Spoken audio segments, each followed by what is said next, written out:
Assalamualaikum warahmatullahi wabarakatuh. Alhamdulillah wa syukurillah, asyhadu an la ilaha illallah wahdahu la syarika lah, wa asyhadu anna Muhammadan abduhu wa rasuluhu la nabiyya ba'dah. Allahumma shalli wa sallim wa barik ala Muhammadin wa ala alihi wa sahbihi ajma'in. Para peserta didik yang saya banggakan dan saya sayangi, yang pertama tentu saya mengucapkan selamat atas diterimanya para peserta didik yang akan memasuki di dunia pendidikan di SMK Negeri 2 Pengasih ini. Karena tentu Anda semua masuk di tempat ini merupakan satu keunggulan yang orang lain banyak yang ingin masuk ke sini, namun demikian mereka banyak yang kurang dapat terpenuhi cita-citanya masuk ke SMK Negeri 2 Pengasih. Dan tentu saya merasa bangga terhadap Bapak sekalian yang bisa masuk di tempat ini. Sekali lagi saya ucapkan selamat memasuki era baru di mana anak-anak nanti akan memasuki di dunia pendidikan di SMK Negeri 2 Pengasih. Para peserta didik yang saya banggakan dan saya sayangi, tadi saya sudah memberikan mukadimah awal, namun Anda belum tahu nama yang sedang berbicara di depan Anda sekalian. Nah, ini saya akan lebih dahulu. Kebetulan saya di sini dipercaya oleh sekolah untuk menjadi pembina OSIS. Tentu nanti Anda semua akan lebih kenal dekat dengan saya ketika Anda semua sudah bisa memasuki proses pembelajaran dan juga ikut di dalam sebuah organisasi OSIS itu sendiri. Nah, tentu Anda semua tahu bahwasanya sebuah organisasi itu harus ada aturan yang baku. Maka pemerintah membuat aturan bahwasanya OSIS itu hanya dapat dimiliki oleh sebuah organisasi pendidikan yang disebut di mana hanya berlaku di SMP, SMA maupun SMK. Nah, tentu ketika Anda semua sudah memasuki wilayah akademi di SMA ini atau SMK 2 Pengasih ini, maka tentu secara otomatis Anda semuanya akan nanti menjadi anggota OSIS. Nah, banyak di antara Anda semua yang sudah tahu karena dulu sudah di SMP, tentu sudah banyak yang memahami tentang apa itu organisasi OSIS. Nah, di sini akan saya ulangi kembali supaya mengulang kembali apa itu peran daripada OSIS itu sendiri. Nah, kita tahu bahwa OSIS merupakan organisasi siswa intern, organisasi di mana di situ sudah diatur melalui aturan undang-undang yang ada. Kita bisa dilihat di dalam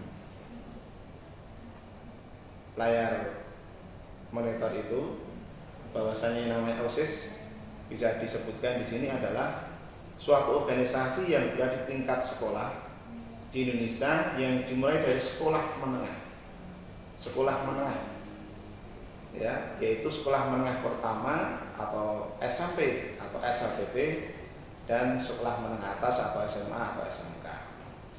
Nah, OSIS itu sendiri sebuah organisasi yang tidak boleh dimiliki oleh selain akademik. Harus mau tidak mau mereka menjadi siswa atau siswi di suatu sekolah. Nah, OSIS juga diurus dan dikelola oleh murid-murid yang terpilih untuk menjadi pengurus OSIS. Biasanya organisasi ini memiliki seorang pembimbing dari guru atau yang disebut dengan pembina yang dipilih oleh pihak sekolah yang berwenang. Kemudian anggota OSIS adalah seluruh siswa yang berada pada satu sekolah tempat OSIS itu berada. Seluruh anggota OSIS berhak untuk memilih calonnya untuk kemudian menjadi pengurus OSIS itu sendiri.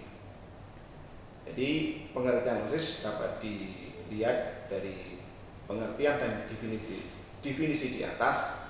Tentu Anda semua sudah mengetahui apa itu OSIS.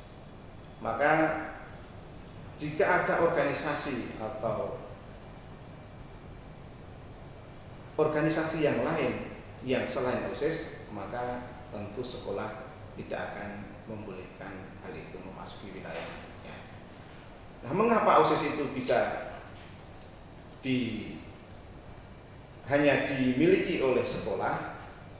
Ini latar belakang berdirinya OSIS tertuang dalam Tujuan Nasional Indonesia dan Undang-Undang Dasar 1945 dan juga garis-garis besar haluan negara itu yang melatar belakangi berdirinya OSIS. Dan struktur organisasi OSIS ya.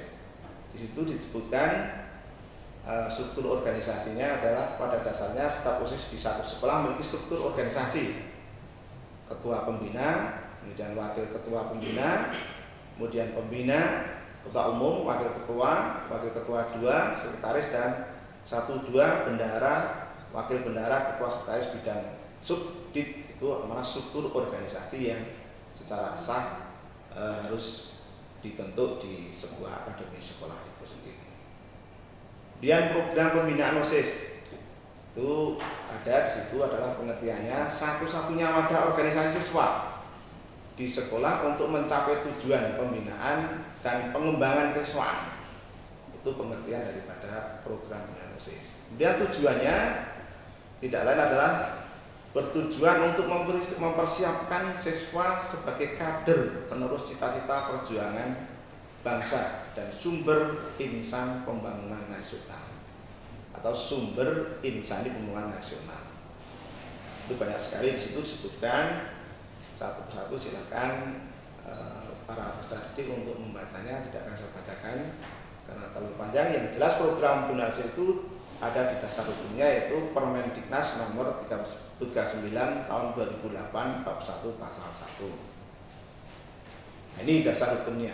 Dapat dilihat di situ dasar hukumnya adalah nomor 1 Undang-Undang nomor 20 tahun 2003 tentang Sisdiknas.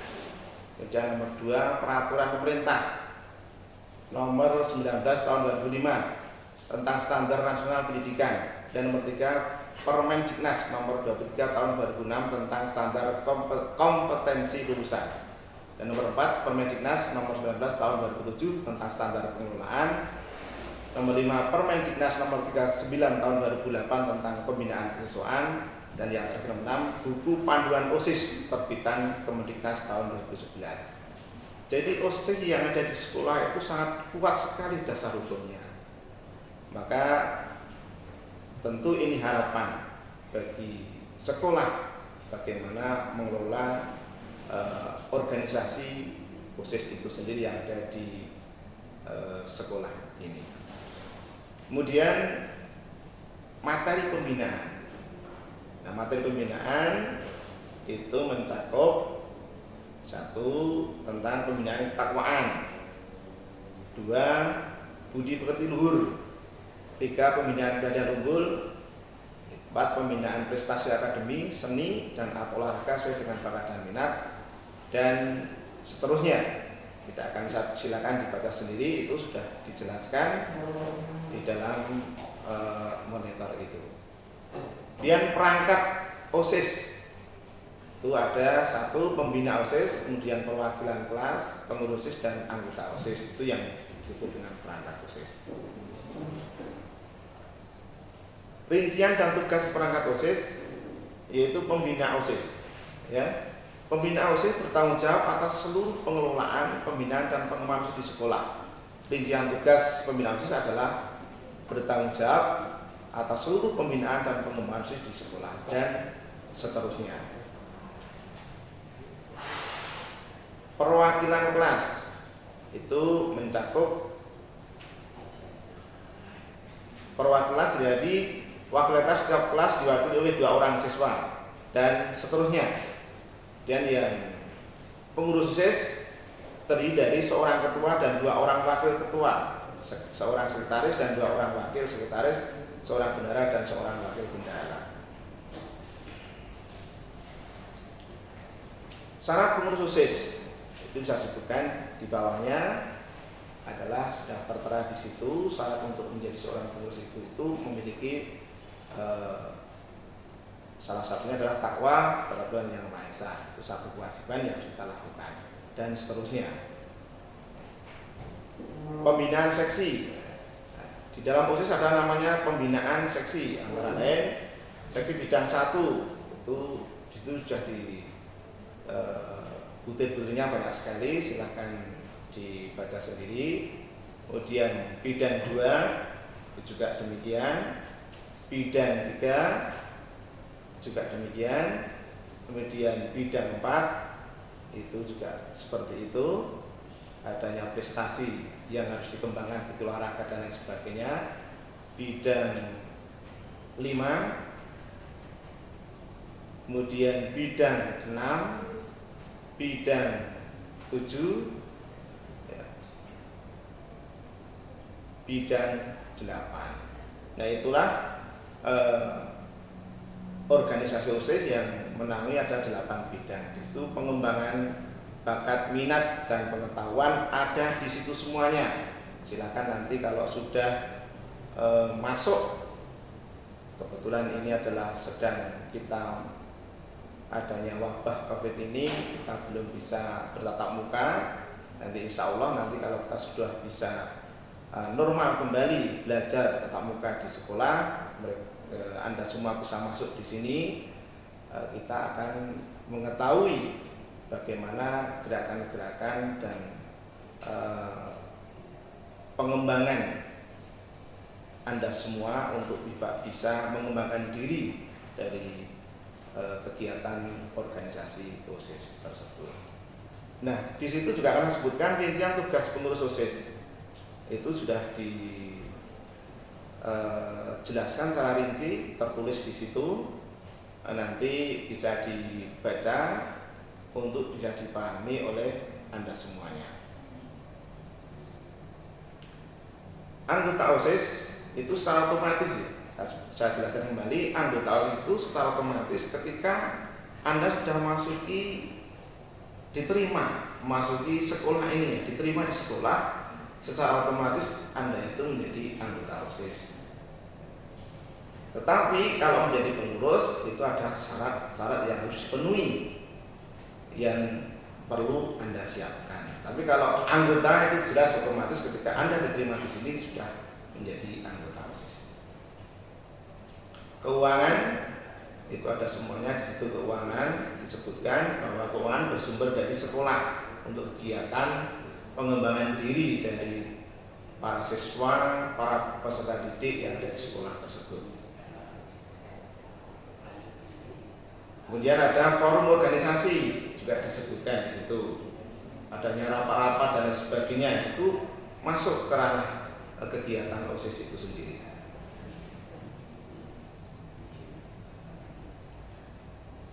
Nah, sasaran dan target pembinaan itu jelas di situ disebutkan meningkatkan peran serta siswa dalam membina sekolah sebagai wawasan wiyata mandala sehingga terhindar dari usaha dan pengaruh yang bertentangan dengan kebudayaan nasional. Dan juga menumbuhkan daya tangkal pada diri siswa terhadap pengaruh negatif yang datang dari luar maupun dari dalam lingkungan sekolah itu sendiri. Itu arti lambang tidak akan saya jelaskan. Nanti silakan nanti anak-anak sekalian nanti bisa membuka di Google, mencari searching apa itu lambang daripada OSIS itu sendiri. Karena kalau saya jelaskan di sini satu persatu, tentu waktunya juga sangat panjang, dan di situ saya yakin anak-anak sekarang sudah mengetahui karena dulu di SMP juga sudah pernah dijelaskan oleh Bapak Ibu.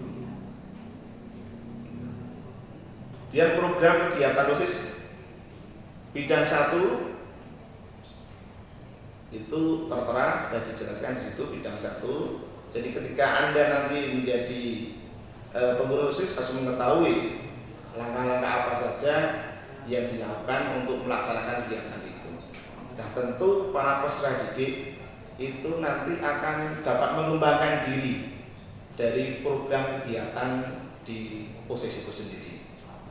Ada yang minat di bidang 1, bidang 2, bidang 3, bidang 4, bidang 5 dan seterusnya, itu bisa semuanya. Ya, bidang 1 itu tentang di situ ada program kegiatan Idul Adha, pengajian, kemudian juga musyawarah pembekalan pengurus dan lain sebagainya. Itu bidang 1.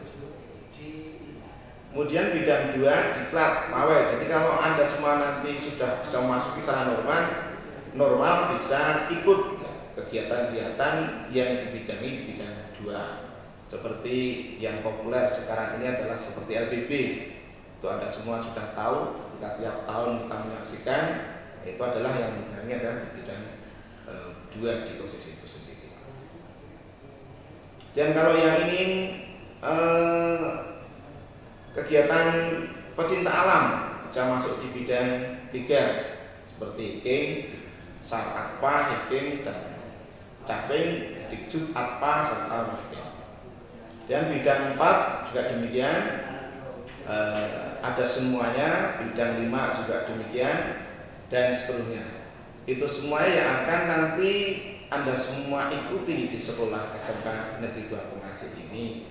Silakan mana yang Anda sukai untuk bisa mengembangkan diri supaya berprestasi yang lebih baik, sehingga nantinya kalau sudah lulus dari SMK ini pengetahuan, keterampilan dan sebagainya dapat dimiliki oleh Anda semuanya.